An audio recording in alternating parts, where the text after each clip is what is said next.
beef. So, ito guys. Ginisa.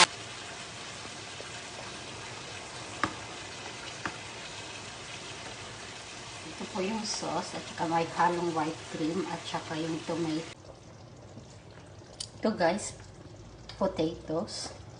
Napanood ko kasi ito sa isang reels. Niluluto siya sa ibang bansa. So, tinaray ko kung in my own version to.